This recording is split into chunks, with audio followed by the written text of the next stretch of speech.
tal como va Edwin, yo creo que va a pasar, yo creo que hasta agosto, tomando en cuenta, reitero, las condiciones económicas, materiales, en las que se desarrollan las familias bolivianas, ¿no? Claro. No, para muchos es fácil agarrar, utilizar etcétera, pero en muchas provincias no se tienen los servicios básicos, entonces la pandemia no va a desaparecer rápidamente. Entonces nosotros creemos que en agosto o julio se normalizarán las clases. Y para ello, ¿qué tendríamos que hacer? Exactamente. Para que no haya un desnivel tremendo en todos y en cada una de las unidades educativas, de los departamentos, el Ministerio de Educación verdaderamente debiera asumir el papel de autoridad en el sector educativo. Elaborar para cada curso, para cada grado, para cada nivel, un programa educativo anual de emergencia, donde se prioricen en coordinación, por ejemplo, con la universidad, con las autoridades de secundaria, para que en primaria y en secundaria se prioricen materias o contenidos de emergencia que sean fundamentales para continuar los estudios en la siguiente gestión. Es decir, tiene que realizar ese programa mínimo a través del Ministerio de Educación y hacer que se haga un cumplimiento estricto, detallado en cada una de las unidades educativas, eliminando, reitero, lo que antes significaba la pérdida de tiempo en todo lo que se llaman ferias, exposiciones, actividades y prácticas ancestrales que nos quitaba tiempo. Pero también se tiene que dar la total autoridad al maestro de asignatura, de curso, de aula, para que desarrolle su profesión. Porque si no se cambia la conducta de las juntas escolares, que pretenden enseñar al maestro cómo tiene que hacer su trabajo, es como pretender enseñar al doctor cómo tiene que operar, sino terminan entorpeciendo la actividad. Exactamente. También los padres de familia, yo creo que por lo menos para eso está sirviendo la cuarentena, en su intento de seguramente tratar de enseñar algo, están viendo las dificultades que se tiene con un alumno. Pero es mucho peor cuando se tienen 35, 40, hasta 50 alumnos por curso, y mucho más cuando el gobierno está pretendiendo ratificar lo que había hecho Evo Morales, Bernie Sánchez de Lozada, asignar en cada curso con 50, 46, 45 alumnos. Entonces se debiera establecer cursos de 20 alumnos para, reitero, superar todo esto que se llama un seguimiento más casi personalizado de los muchachos, y así no se pierde el año. Claro. Profesor, en este sentido, ¿qué deberían hacer? Evidentemente usted decía que los profesores deberían tener mucho más de autonomía, un poco y mucho, ¿no? Autonomía en el sentido de que a veces los padres de familia interferimos de alguna manera, por un lado. Segundo aspecto, por el momento los profesores pueden tomar, no vamos a decir igualar esos días perdidos esos meses, pero se puede llegar de alguna manera a compensar, profesor Álvarez.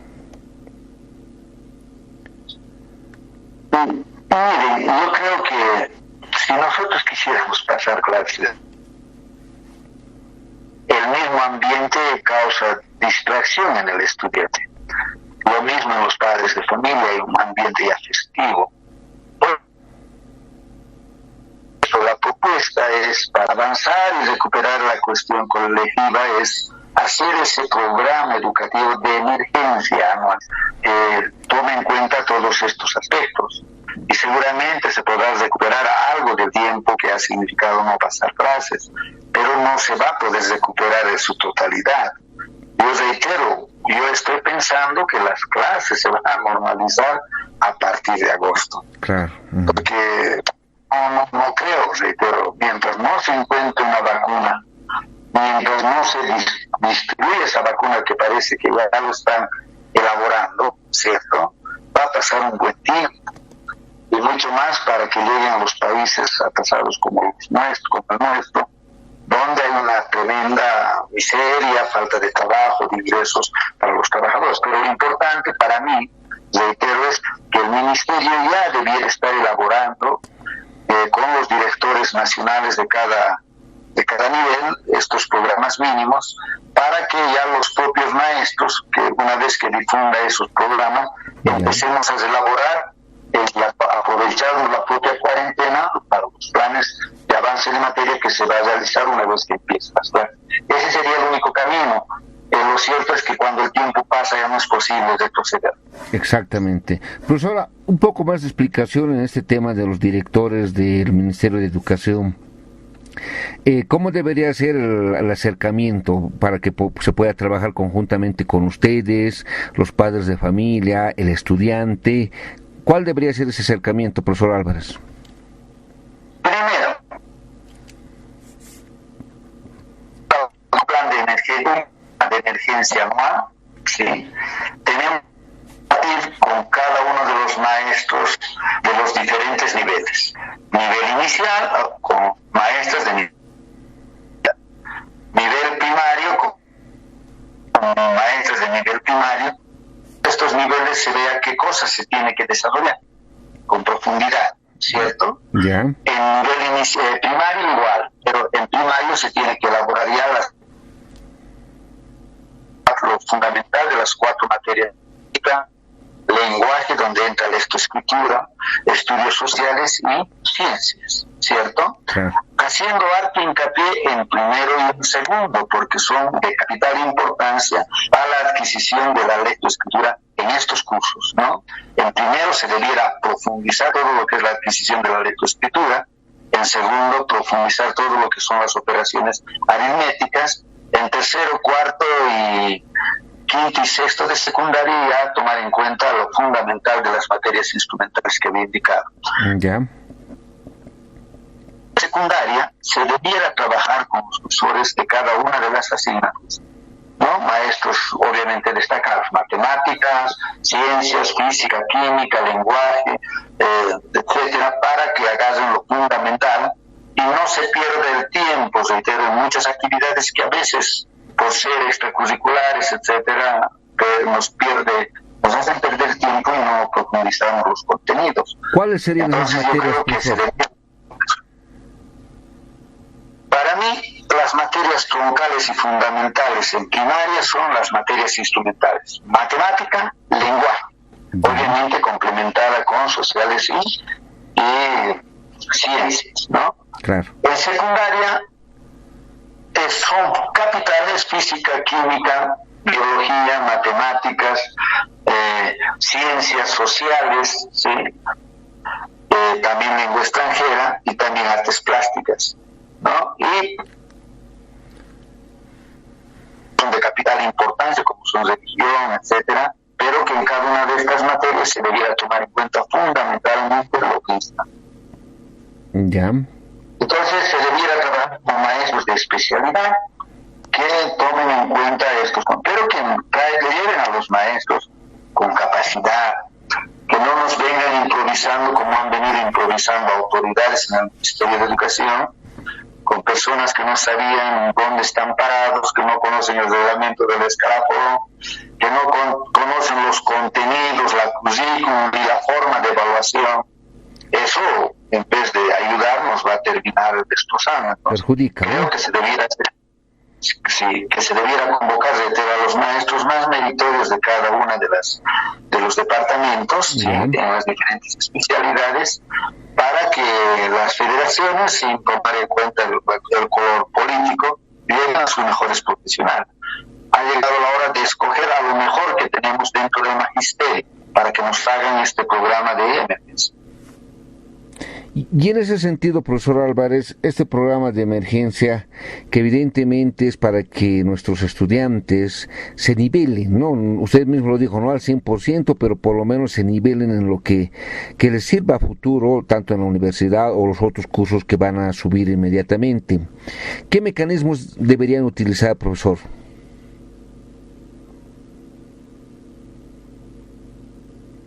Con referencia a que había indicado, primero que se debe elaborar esto, seleccionar a los mejores maestros en cada uno de ellos, pero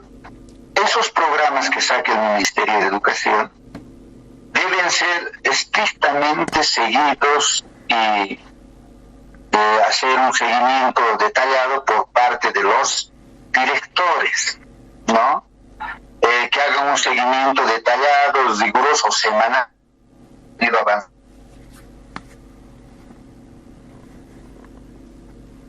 y para que todos cumplan el Ministerio de Educación y no haya desnivel de colegio a colegio.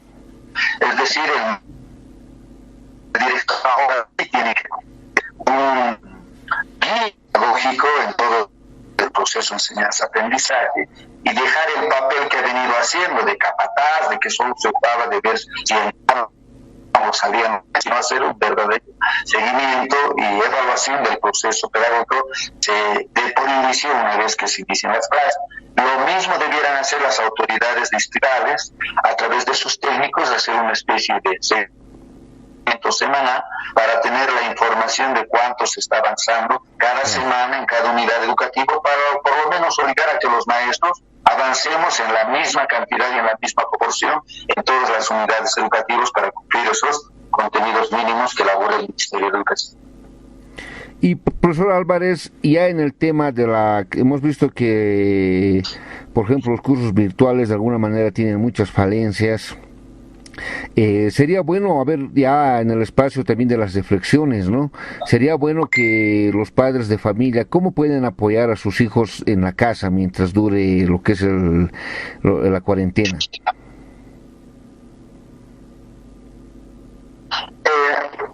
Lo menos que podríamos hacer los profesores es mandando los contenidos que se tenían que avanzar. Es cierto que una buena cantidad, un buen porcentaje, 60-70% de las familias tienen acceso a lo que se llama el celular, ¿no? Y obviamente como tienen acceso al celular,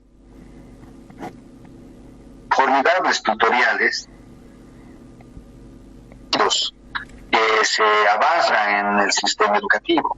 Por ejemplo, si uno entra y dice la estructura de la célula, se tienen buenos tutoriales. Entonces, lo que se debiera hacer es dar los contenidos, tendrían que informarse o repasar los estudiantes con la ayuda de sus padres, recurrir a esos tutoriales virtuales donde se escucha la explicación, se da paso por paso, no solo un expositor, sino varios expositores. Entonces tendrían que estar haciendo eso para poder en alguna medida llenar los vacíos que se puedan dejar con esta cuestión del programa de emergencia educativa. Así no vamos a escribir en blanco ni vamos a empezar de cero. Claro. Profesor Álvarez, en el hecho, por ejemplo, de este tiempo que hemos visto, los hijos, bueno, decían algunos padres, ¿no? Se les está dando mucha tarea, mucho más que en tiempo normal de clases. ¿Cómo usted ve esta perspectiva?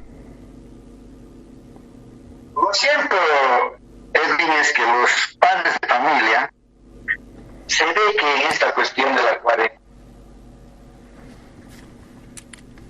los padres de familia, seguramente por la actividad económica, por la forma como trabajan, no hacen seguimiento a los muchachos.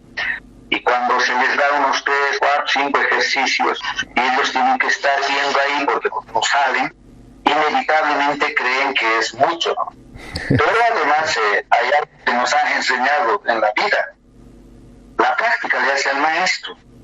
No se puede decir que uno aprenda, uno nunca va a aprender sin practicar. Exacto. Cuanto más experiencia, cualquier profesional, cualquier muchacho, inclusive deportista, obviamente tiene la posibilidad de rendir en mejores condiciones.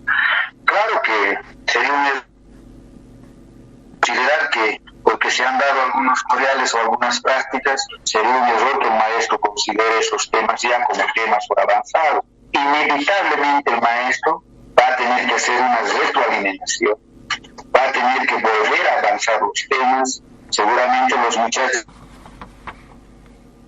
van a estudiar o van a sacar provecho de los cursos virtuales, les va a resultar más fácil.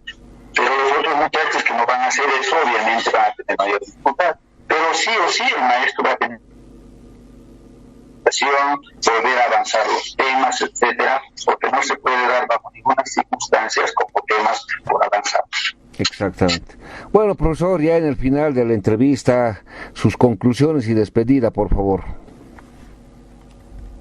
Bueno, primero, ratificar lo que diga que los padres de familia como nunca tienen que ser celosos, cuidadores de la conducta de sus hijos, evitar a que rompan la cuarentena, porque aquí no se trata de otra cosa que no es la vida y la salud de cada uno de la familia.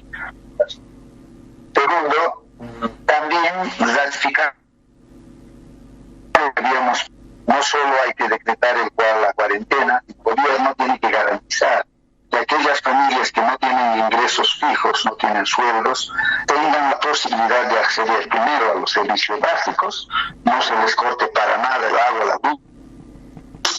Segundo, tengan la posibilidad de acceder a lo que se llama víveres, comida, alimentación, porque uno puede estar encerrado, sano, pero también puede terminar enfermo si es que no está comiendo, no se está alimentando. Pero también nos sorprende lo siguiente.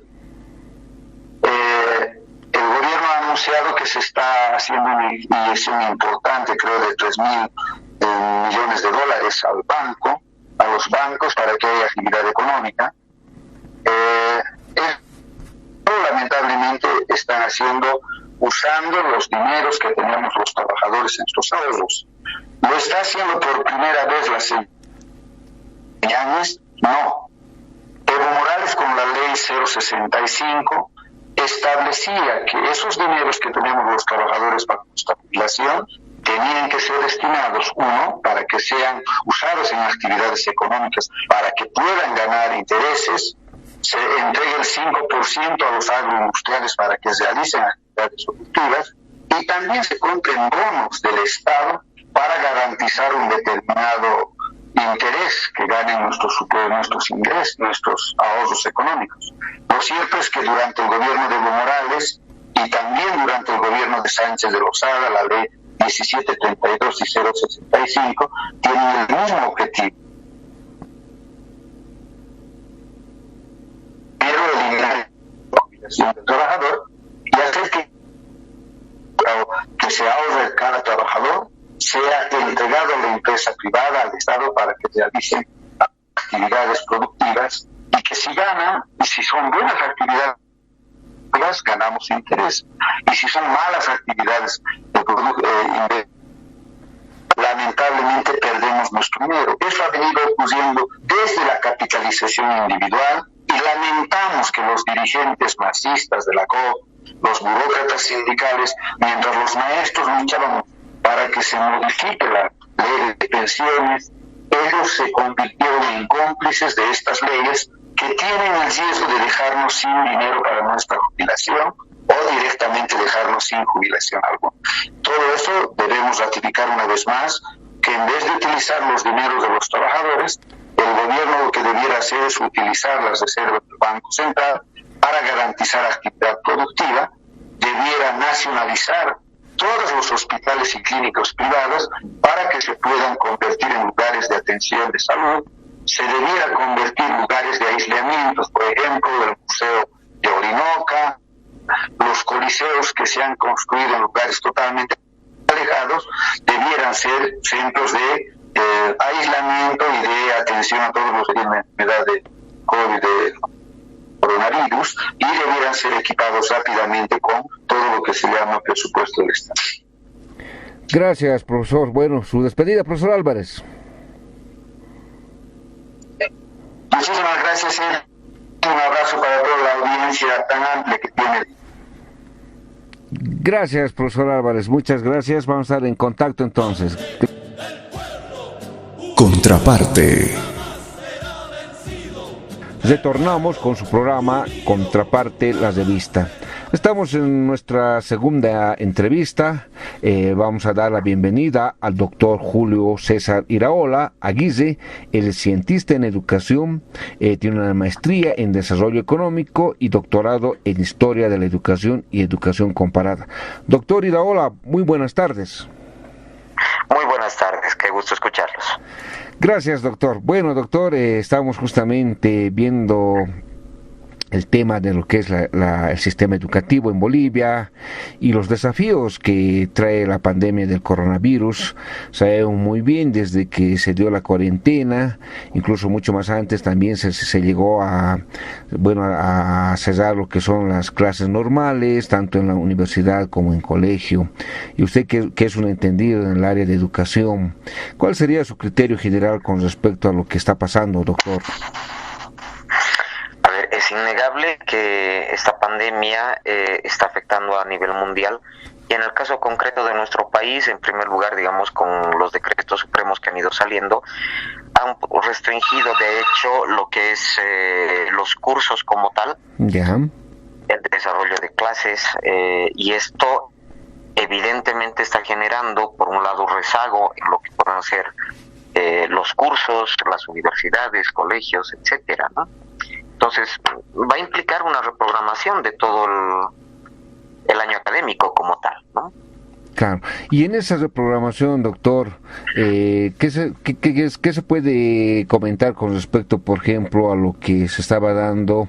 Bueno, se dio una interrupción de clases, pero también se dio de una manera acertada, ¿no? Porque en caso contrario íbamos a estar corriendo el riesgo todos. Pero, ¿qué piensa, por ejemplo, la educación en línea? ¿Cuál es su concepto? Porque se ha optado por ese sistema, ¿no?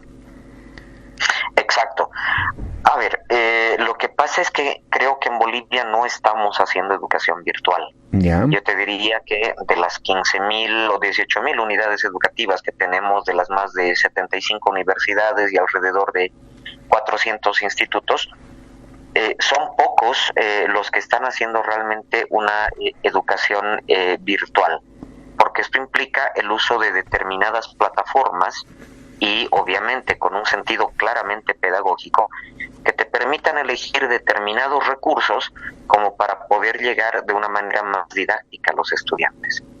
Lo que está ocurriendo en este momento es que los docentes están mediante WhatsApp, una gran mayoría, te diría, otros a través de Facebook, sí, simplemente están distribuyendo tarea a los alumnos. Es decir, no están cumpliendo su rol como docentes, porque incluso en la virtualidad el docente tiene que estar conectado y por lo tanto estar atendiendo a lo que puedan ser las consultas de los estudiantes, ver si realmente ellos se están conectando, si están realizando los trabajos o los exámenes, etcétera, que tienen las plataformas educativas, ¿no? Claro. Entonces, evidentemente no se está desarrollando una educación virtual en plenitud en Bolivia, salvo algunas universidades, algunas unidades educativas que ya desde mucho antes tenían tal vez estas plataformas, lo están realizando. Y en ese sentido, doctor, viendo la situación real de nuestro país, sabemos muy bien que en el área urbana, como también en la periferia de las ciudades, muchos carecen de, bueno, también es el tema económico, ¿no? Pero carecen, por ejemplo, de tener acceso a Internet, carecen, ¿no? Entonces, frente a esa situación, ¿qué se puede hacer, doctor? A ver, hay que considerar que, de acuerdo al censo del año 2012, ya, apenas el 9.5% de todos los hogares en Bolivia tenían acceso a Internet. Y estamos hablando del 14% de los hogares que tenían computadoras en su casa. Obviamente del 2012 a esta fecha los datos han debido cambiar, han debido aumentar. Pero estamos hablando de que una gran mayoría del país, de los hogares en el país, no tienen computadora en su casa y por lo tanto tampoco tienen un Internet precisamente fijo. Por lo tanto, ¿cómo están accediendo al Internet para poder, digamos, ver estas tareas que están dando los docentes, los estudiantes? A través de celulares, lo cual les implica comprar una determinada cantidad de megas tal vez al día. Claro. Y esto, en vez de facilitar el acceso a la educación, lo está encareciendo. Y justamente el principio de la educación virtual es el poder llegar a mayor cantidad de gente y abaratar los costos. Claro. Por lo tanto, no estaríamos cumpliendo este principio, ¿no? Y en ese sentido, doctor, de ver la facilitación del aprendizaje, ¿será suficiente que, por ejemplo, evidentemente hay deficiencias, pero será suficiente que se pueda nivelar, por ejemplo, la educación? Porque ya un conocido dirigente y profesor también indicaba de que por más que se pueda hacer con todos los medios, no se va a poder llegar al 100% de nivelación. ¿Cuál es su criterio? Eso es falso. O sea, lo que tenemos que tener en cuenta es obviamente lo que te decía, el mismo hecho de no tener precisamente todos los hogares el acceso a la virtualidad, entre ellos también los docentes, está impidiendo que ellos mismos tengan todas las capacidades necesarias como para poder entrar a la virtualidad. Si se desarrolla un proceso de capacitación de los docentes, y en este caso va a tener que ser violentamente, obviamente se puede no recuperar el tiempo, pero se puede recuperar todo lo que sean los contenidos, la programación de trabajos, etcétera, etcétera. Al paso en que vamos, yo no dudo en que la reprogramación ya no va a ser solamente hasta noviembre, sino tal vez hasta diciembre, las clases tanto de colegios como de universidades, ¿no? Lo cual no estaría mal, o sea, si tenemos en cuenta también que en otros contextos, hablo de otros países, incluso en época de Navidad es la única fecha y Año Nuevo que suspenden y después continúan sus clases hasta terminar enero y vuelven a clases en marzo. ¿Ya? Tal vez algo así nos tenga que ocurrir no solamente en nuestro país, sino tal vez en toda la América Latina, como para poder, por un lado, atender lo que es salud, que es primordial. Exactamente. ¿Ya? Y en segunda instancia, adecuar todo nuestro sistema académico para poder atender también el avance curricular que se necesita. Hay un elemento aquí que es traicionero, ¿no? En nuestra reglamentación se habla de 200 días de trabajo. Ya. Por lo tanto, estamos midiendo cantidad y no precisamente calidad. Al hacer cualquier reprogramación que vaya a hacer obviamente el ministerio a través de sus distintas instancias, uno de los aspectos que más deberá fortalecerse es el de la calidad más que el de la cantidad. Por lo tanto, ahorita estamos siendo en contradicción también de aquello, ¿no? Claro. He visto casos y me han llegado muchas denuncias en este sentido de que les dan hasta 7 tareas por día, sí, ya, en cada materia. Y por lo tanto, o sea, te decía, eso va en contra de los principios de lo que es la virtualidad e incluso de lo presencial. Les estamos dando más tareas que incluso en lo presencial, ¿ya? Y no se trata de tenerlos ocupados. Por eso te decía, una reprogramación tendrá que ver justamente con aspectos de calidad. Puede ser que sea menor cantidad de días, pero tener contenidos muy bien afianzados, estar seguros de que los estudiantes han aprendido aquello, que es muy distinto, porque el docente puede decir, hemos avanzado 10 temas, que puede hacerlo, pero de los 10 temas, ¿cuánto ha aprendido el estudiante? Claro, eso es cierto. Y esto es la preocupación principal de cualquier educador, ¿no? Claro. Y en las de programación, doctor, ¿quiénes deberían estar involucrados? Evidentemente es el Ministerio de Educación, el Magisterio, los profesores universitarios a través de sus representantes. También deberían estar, por ejemplo, en el caso de primaria, los padres de familia de alguna manera involucrados. A ver, yo te hablaría desde el punto de vista, por un lado administrativo y en segunda instancia por la parte legal. Ya. Desde el punto de vista administrativo, la cabeza de sector es el Ministerio de Educación. Claro. Y por lo tanto tiene que ser quien dicte la norma de hasta cuándo se van a pasar las clases. Y esto va a implicar que el magisterio en su conjunto ya tenga justamente que acatar aquello. Puede ser que no les guste, pero van a tener que acatarlo. Claro.